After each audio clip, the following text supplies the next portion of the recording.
नमस्कार मित्रांनो, good morning. आज आपण करणार आहोत दाल बिट्टे। त्याकरता मी डाळ शिजवण्याकरता 3 प्रकारच्या डाळी घेतल्या आहे, मूग डाळ, मसूर डाळ आणि तूर डाळ। याचं पहिले आपण वरण तयार करून घेऊया। ही डाळ तुम्ही शिजवून घ्यावी। आपली डाळ शिजवून तयार आहे।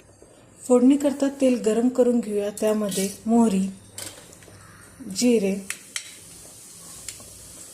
कढीपत्ता, कांदा आणि मिरची टाकून परतून घेऊया।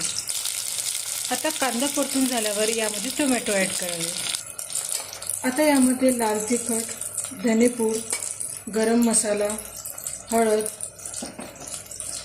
चवीपुरते मीठ आणि सांबार मसाला टाकून मिक्स करावे। यामध्ये डाळ टाकून मिक्स करावे आणि वरून याच्यात कोथिंबीर ॲड करावी।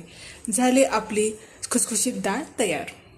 बिट्टे करण्याकरता कणिकमध्ये थोडा रवा, तीळ, चवीपुरते मीठ, ओवा आणि तेल टाकून मौसूद भिजवून घ्यावे। आपला गोळा तयार करून तयार। आता एका पातेल्यात पाणी, मीठ, तेल टाकून गोळा 5 मिनिटांकरता शिजवून घेणे।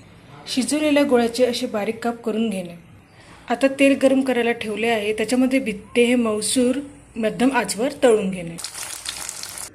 तयार आहेत आपले खुसखुशीत दाल बिट्टे। व्हिडिओ आवडल्यास लाईक करा, शेअर करा, सबस्क्राईब करा। डिटेल व्हिडिओ खाली लिंकमध्ये दिलेला आहे, पाहायला विसरू नका। धन्यवाद।